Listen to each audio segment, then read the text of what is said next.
सभी को प्रणाम।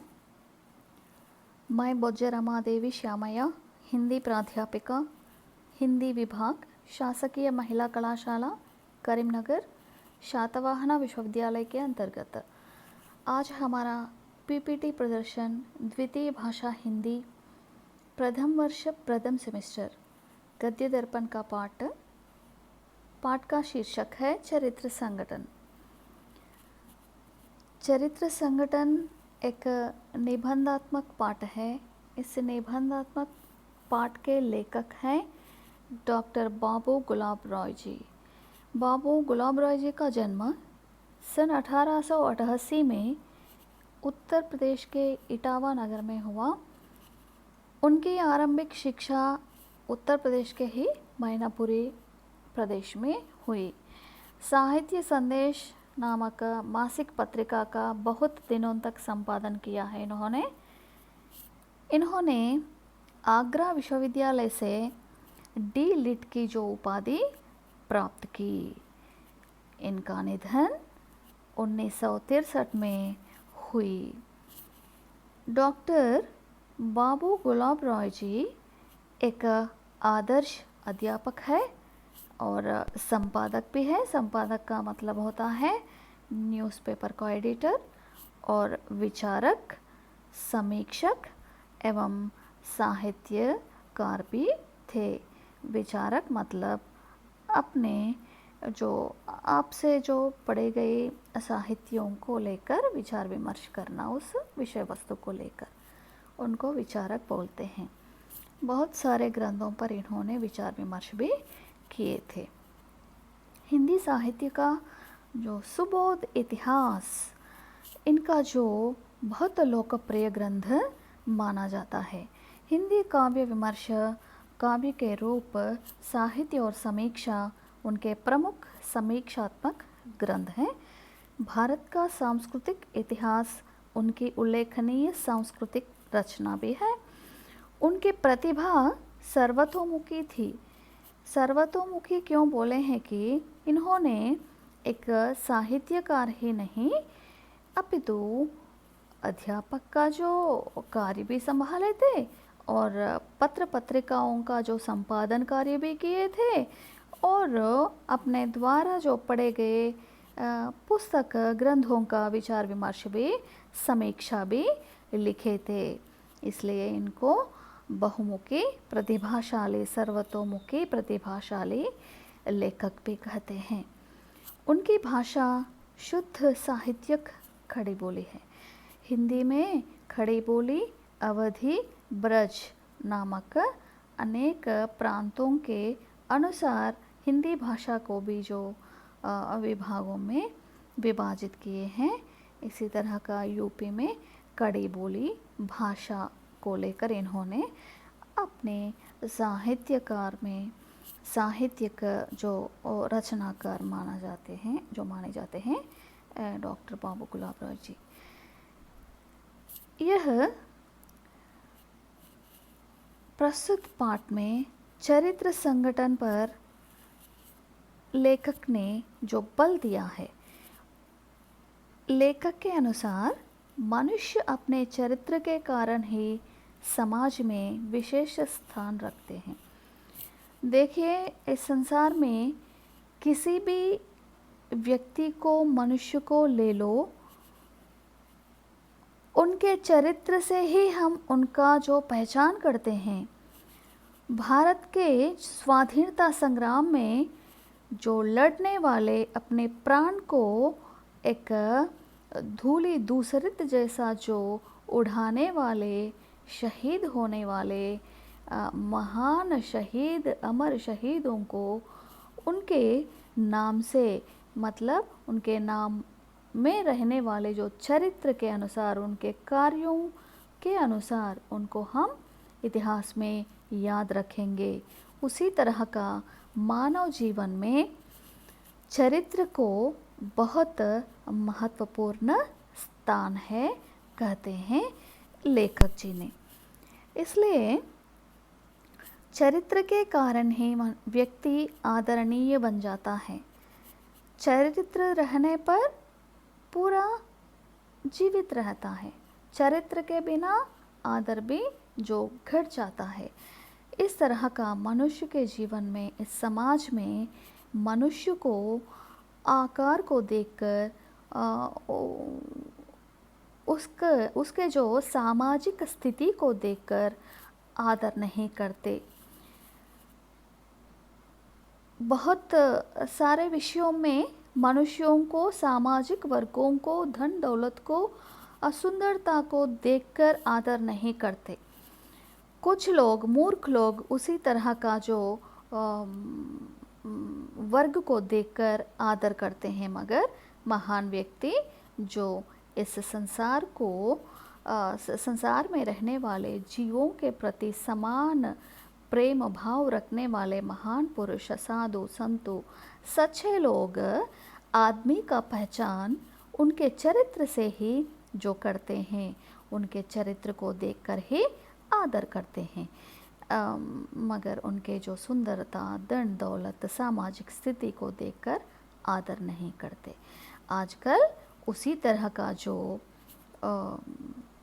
एक मानवीय संस्कार पनप रहा है इस भारतीय समाज में भी। सुंदरता को देखकर, सामाजिक वर्गों को देखकर और धन दौलत को देखकर ही मर्यादा पूर्वक, आदर पूर्वक बर्ताव करते हैं, मगर वह सही बात नहीं होता। इस तरह का जो लेखक कहते हैं कि मनुष्य के चरित्र को बहुत महत्वपूर्ण पात्र होता है मनुष्य के जीवन में। आदर्श चरित्र के निर्माण में जो गुण चाहिए, उनका उद्घाटन निबंध में किया गया है। हम पहले जो बोले हैं ना, यह एक निबंधात्मक पाठ है, इसलिए इस पाठ में क्या बोले हैं, मनुष्य का जो चरित्र के निर्माण में उनका चरित्र, उनके जो चरित्र में रहने वाले महत्वपूर्ण विषयों को लेकर ही उसके, उस व्यक्ति के जीवन में, समाज में आदर गौरव मिल जाता है। इस निबंध में उसी विषय का उद्घाटन किया गया है। मनुष्य की विशेषता उसके चरित्र में है।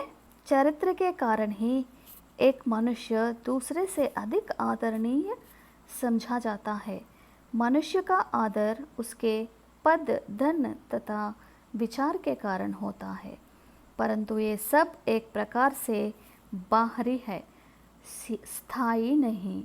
मनुष्य का मूल्य उसके चरित्र में है। चरित्र से ही उसके आत्मबल का प्रकाश होता है।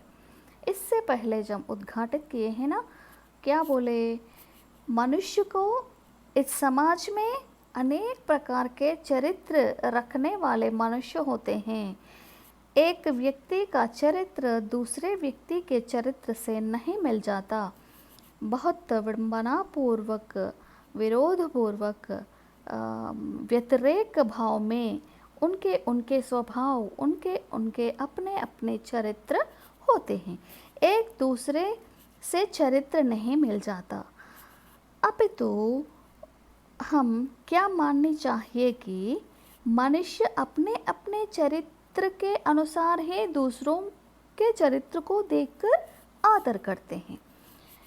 इस आधुनिक काल में मनुष्य का जो व्यवहार कैसा है कि किस स्थिति को देखकर मनुष्य का जो आदर करते हैं समाज में, कि पद, धन तथा विचार।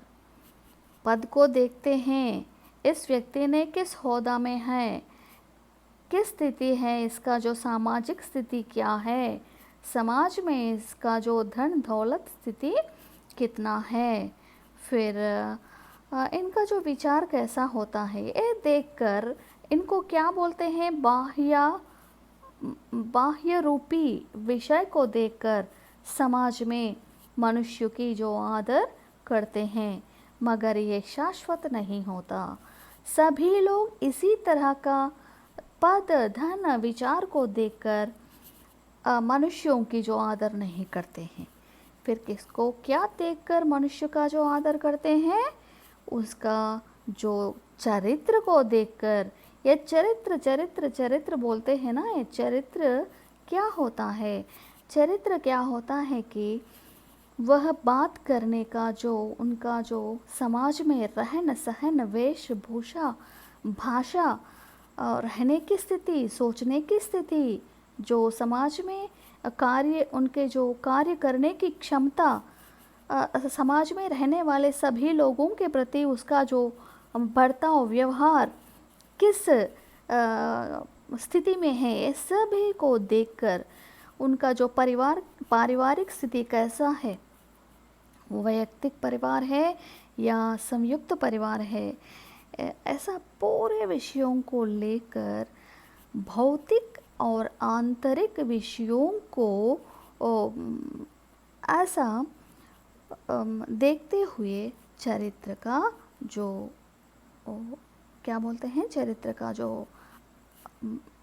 का जो तैयारी करते हैं, चरित्रवान पुरुष का जो निर्धारण करते हैं, चरित्र को गिनते हैं, किस तरह का है, इसका मूल्य, जीवन में मूल्य किसका है इसका, ऐसा जीवन मूल्यों को देखकर चरित्र का निर्माण करते हैं, चरित्र को गिनते हैं, चरित्र को देखते हैं, चरित्र को आदर करते हैं।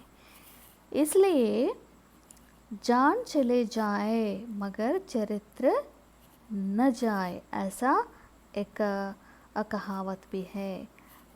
सिर काटने पर भी चरित्र को नहीं खोना, ऐसा एक महत्वपूर्ण विषय होता है मानव के जीवन में।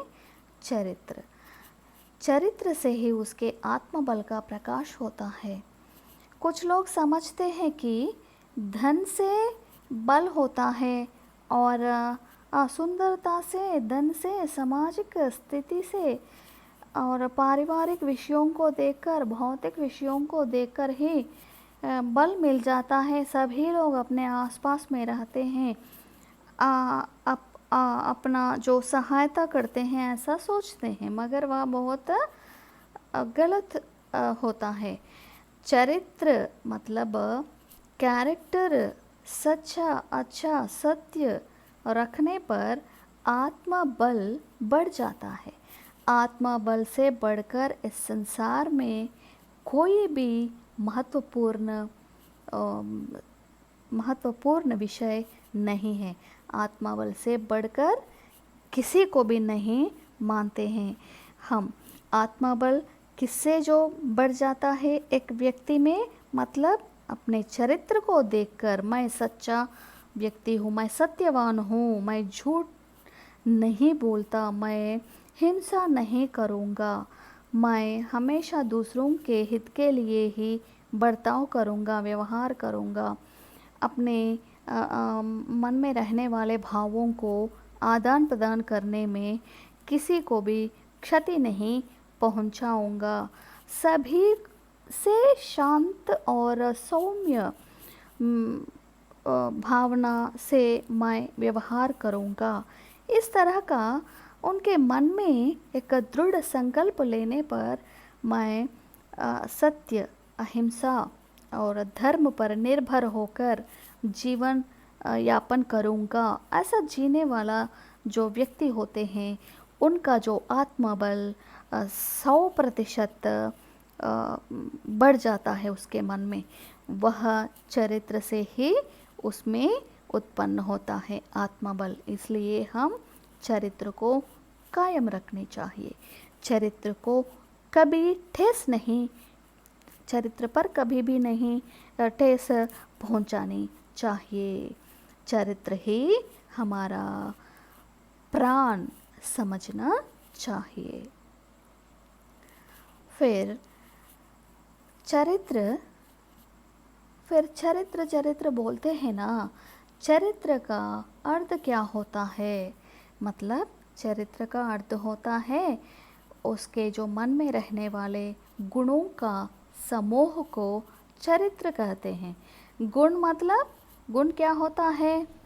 अच्छा गुण, बुरा गुण,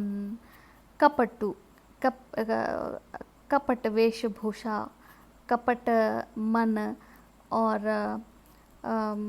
दूसरों को जो नष्ट करने वाले जो असत्य भाषण, अधर्म, कुकर्म करना, फिर झूठ बोलना, फिर किसी को मन दुखाना, कठिन भाषण करना, दूसरों को जो लूटने के लिए, हानि करने के लिए सोचना, मन में क्या बोलते हैं, विषैली जो आलोचनाओं को, विचारों को रखना, हमेशा दूसरों के जो हित को देखकर मन ही मन में कुढ़ना, जलन से जल जाना, ये पूरा मनुष्य के गुण होते हैं ना।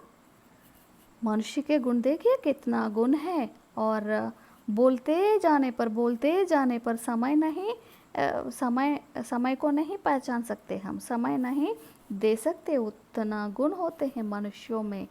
इस तरह का इन सभी गुणों को हम देखकर उस व्यक्ति का चरित्र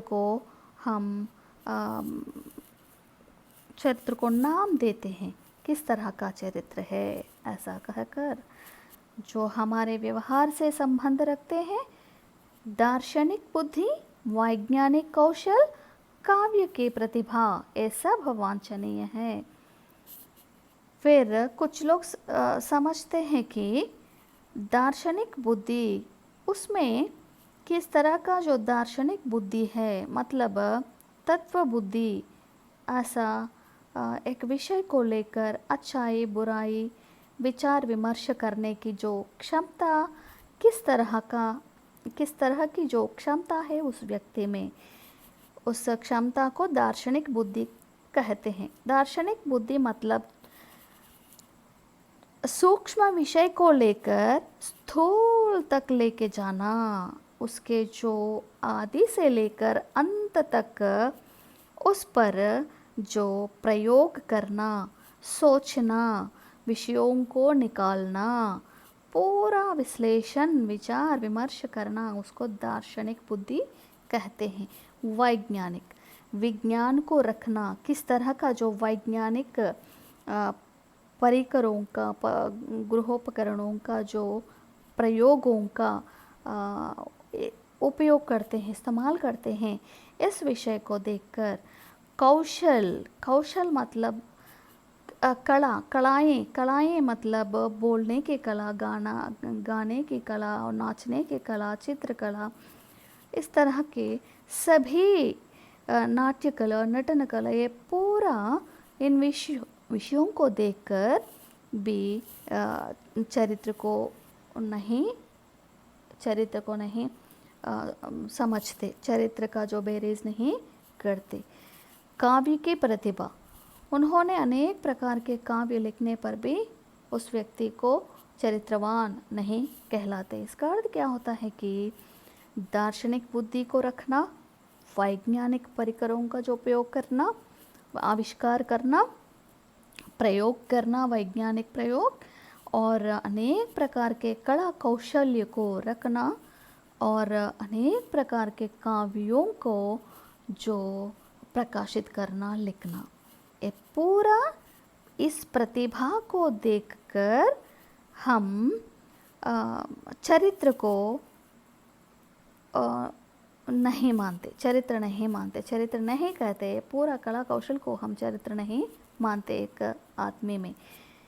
विनय, उदारता, लालच में न पड़ना, धैर्य, सत्य भाषण, वचन का प्रतिपालन करना और कर्तव्य परायणता। देखिए, इनके बिना हम नहीं जी सकते। पूरे दार्शनिक बुद्धि नहीं रहने पर भी, वैज्ञानिक नहीं होने पर भी, कला कौशल नहीं रहने पर भी, कवि, लेखक, नाट्यकार नहीं रहने पर भी हम जी सकते। मगर एक मनुष्य में विनय, उदारता, लालच में न पड़ना, धैर्य, सत्य भाषण, वचन का प्रतिपालन करना, कर्तव्य परायणता, इन विषयों के बिना मानव मनुष्य नहीं कहलाता। यह 100-200% सही है। विनय, बड़ों के आगे विनय भावना को प्रदर्शित करना। उदारता, उदारता मतलब हमारे पास जो रहता है, कोई भी मांगने पर उदार स्वभाव से उनको जो प्रेषित करने के लिए कोशिश करना, उदार भाव रखना, जो भी पूछने पर, सहायता पूछने पर उदारता का बर्ताव करना। लालच में न पड़ना, लालच मतलब इच्छा और लालच, इच्छा मतलब जो हम जीने के लिए कुछ वांछाएं, लालच मतलब जीने से बढ़कर वांछाओं को रखना, उसको लालच कहते हैं। इसलिए लालच में नहीं पड़ना।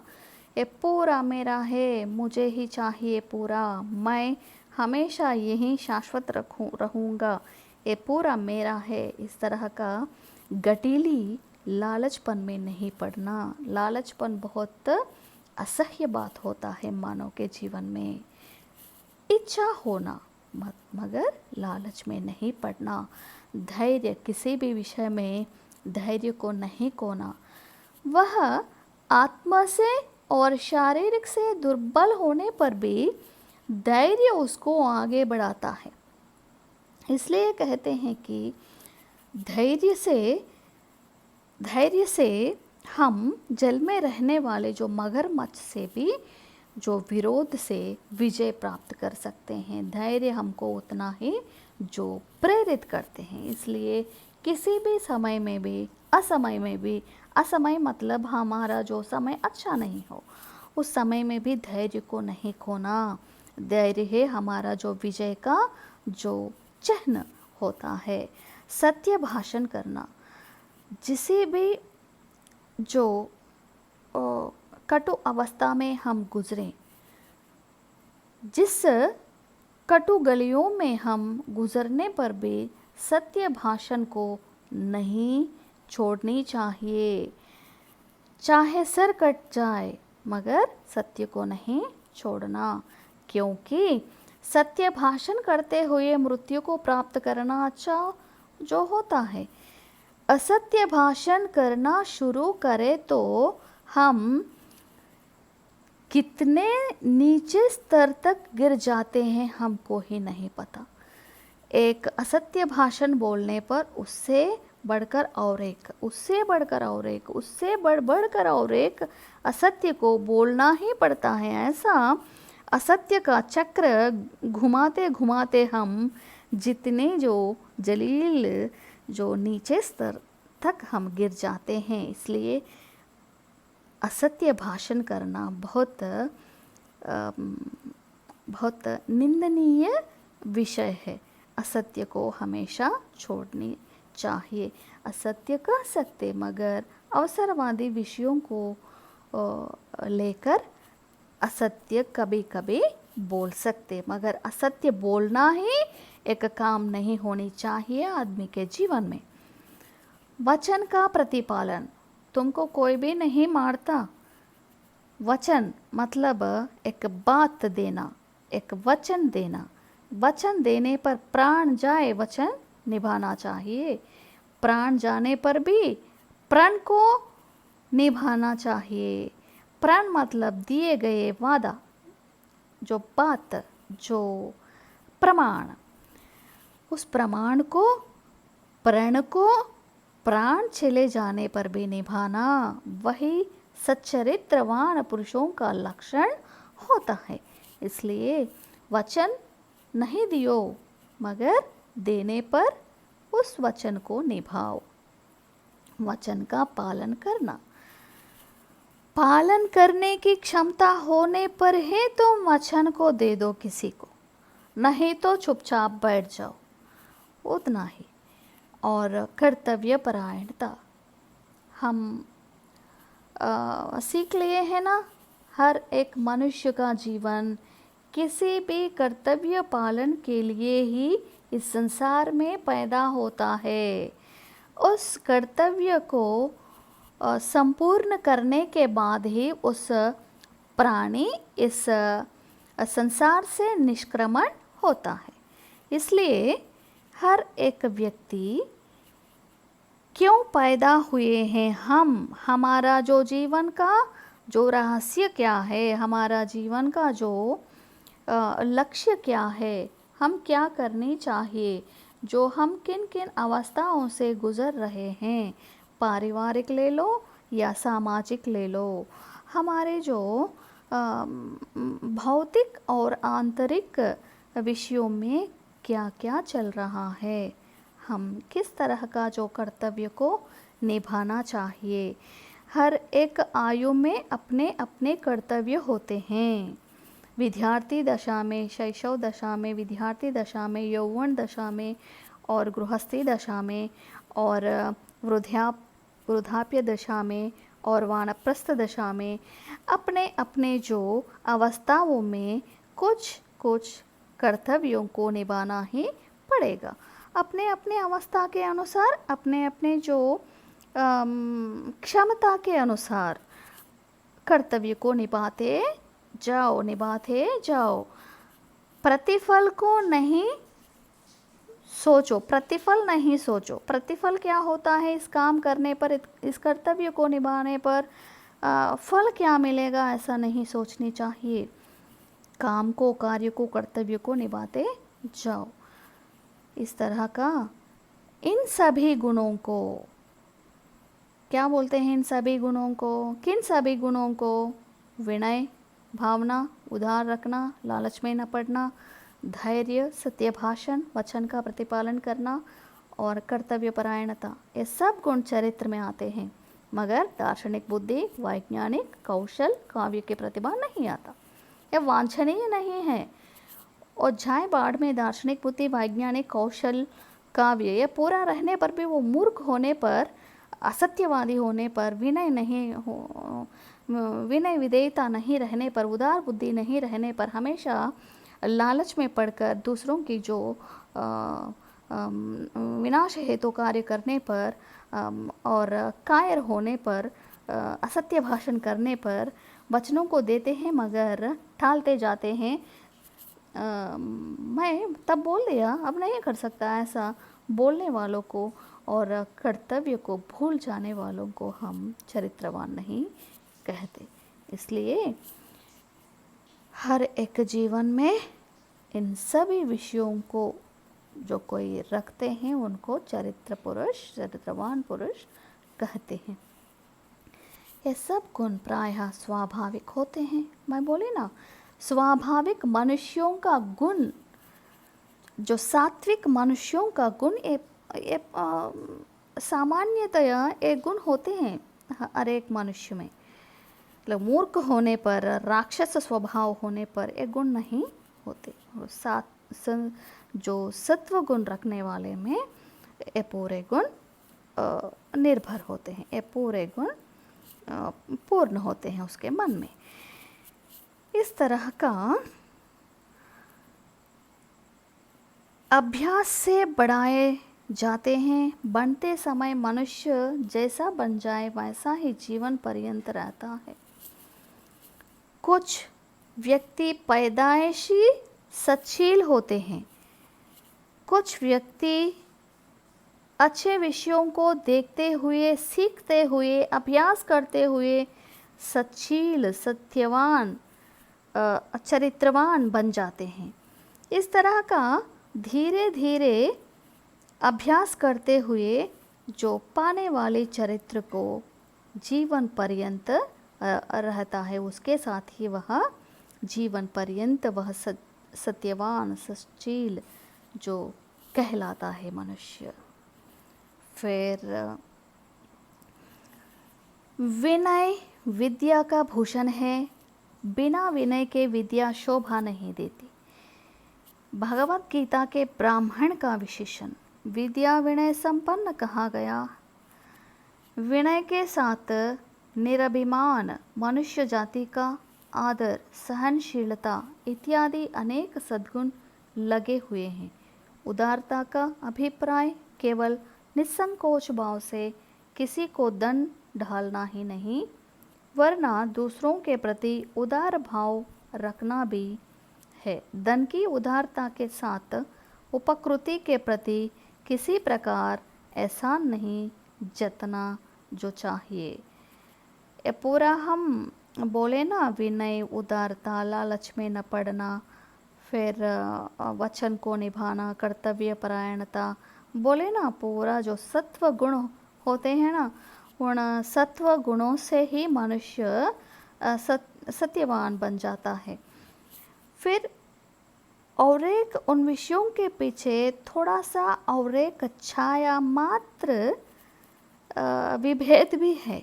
क्या है कि उदार भाव मतलब पैसे देकर उसको उदारता से पैसे देते हैं, ऊपर से झिड़कियाँ देते हैं, वो फिर उदार भाव नहीं कहलाता। देखिए, विनय, विनय मतलब विनय पूर्वक बर्ताव करते हैं मगर अक्कड़पन भी दिखाते हैं, वह विनय नहीं कहलाता। उदार भाव मतलब पैसे देना और गालियाँ देना, पैसे देकर भी गालियाँ देना, ये क्या हुआ तुमको, ऐसा कुछ उल्टा पुल्टा बकना, वह फिर हम पैसे दे दिया ना इसलिए बोल सकते और झिड़कियाँ दे सकते, ऐसा नहीं सोचना। फिर वह उसको छोड़ना चाहिए, उस तरह का जो व्यवहार को छोड़नी चाहिए। फिर निरभिमान, निरभिमान मतलब क्या बोलते हैं निरभिमान, विनय के साथ निरभिमान, विनय रहनी चाहिए, फिर अक्खड़पन को नहीं दिखानी चाहिए। सेल्फ रेस्पेक्ट के रूप में हम कुछ अक्खड़पन दिखाते हैं, उसको निरभिमान कहते हैं। विनय भावना रखना, फिर मैं विनय विधेयता से रहता हूँ ना, इसलिए हिपोक्रेसी को भी नहीं रखनी चाहिए। निरभिमान मतलब आत्मा, आत्मा को किसी के आगे झुकानी चाहिए।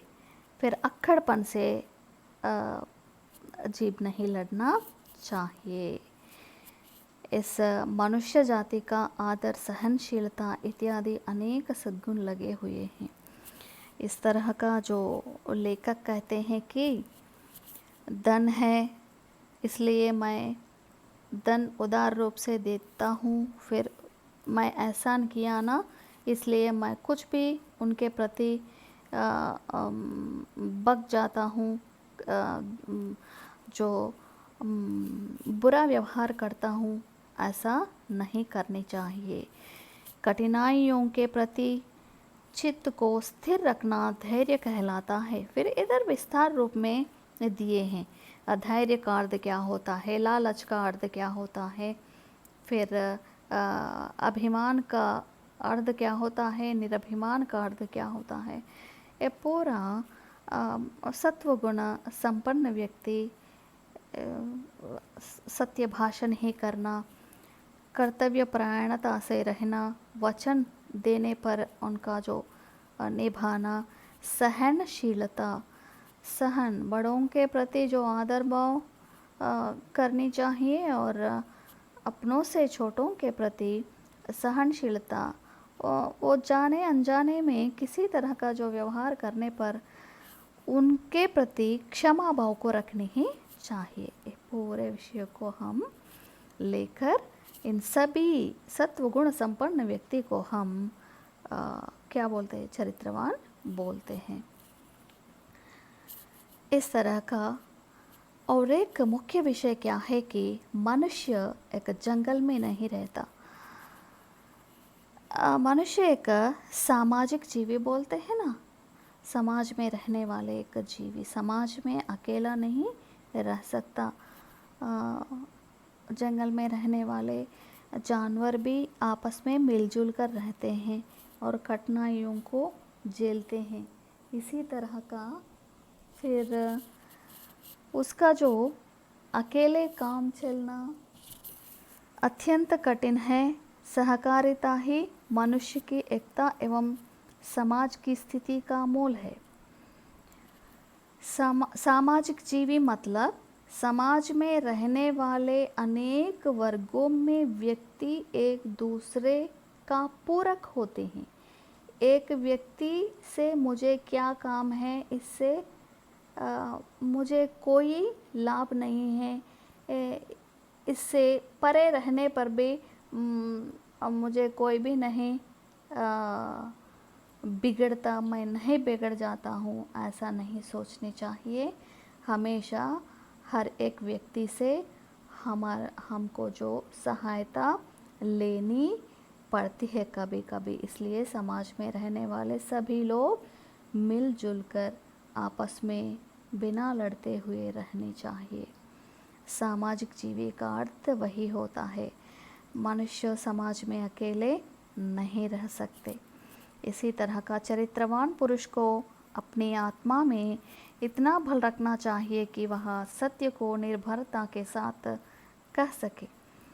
सत्य मनसा वाचा कर्मणा होनी चाहिए।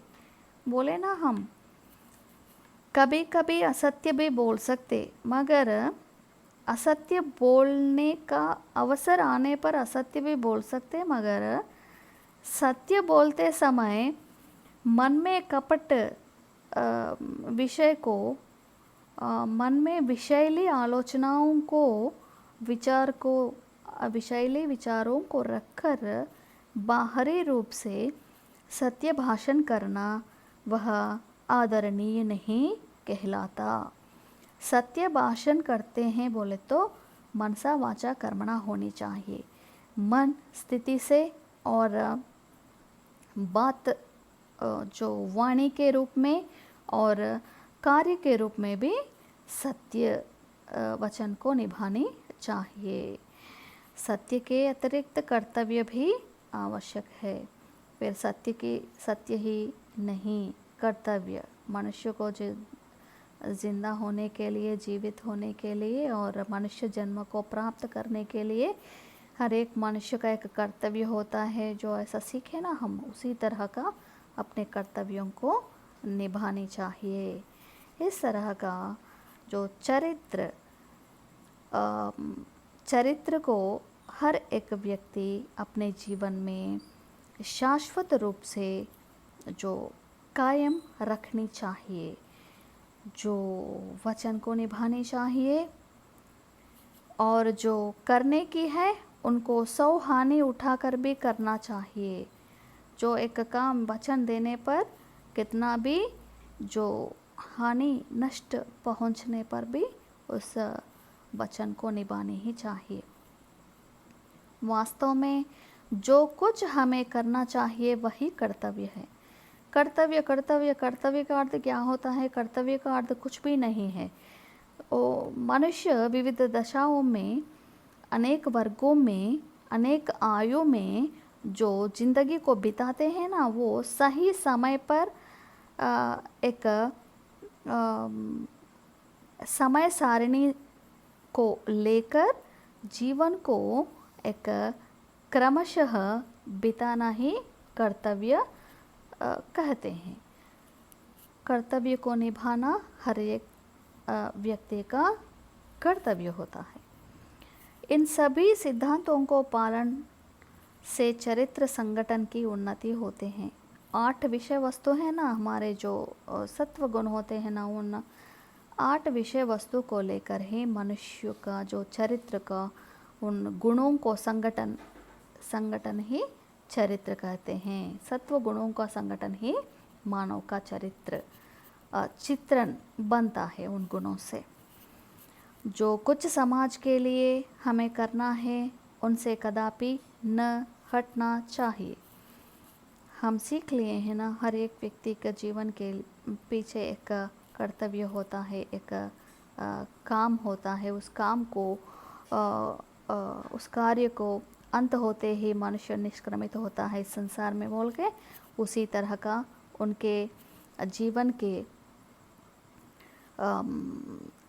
जीवन के लिए किस काम करने के लिए वह इस ज़िंदगी जीवन में आए हैं, उस काम को करके ही इस संसार से जो निष्क्रमण करनी चाहिए। इस समाज में रहने वाले उसके जो कर्तव्यों को करने के लिए कदापि नहीं हटनी चाहिए, पीछे हटानी नहीं चाहिए।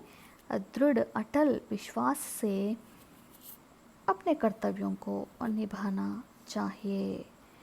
इस तरह का इस चरित्र संगठन से जो हमारा यह पीपीटी प्रदर्शन समाप्त होता है। जय हिंद।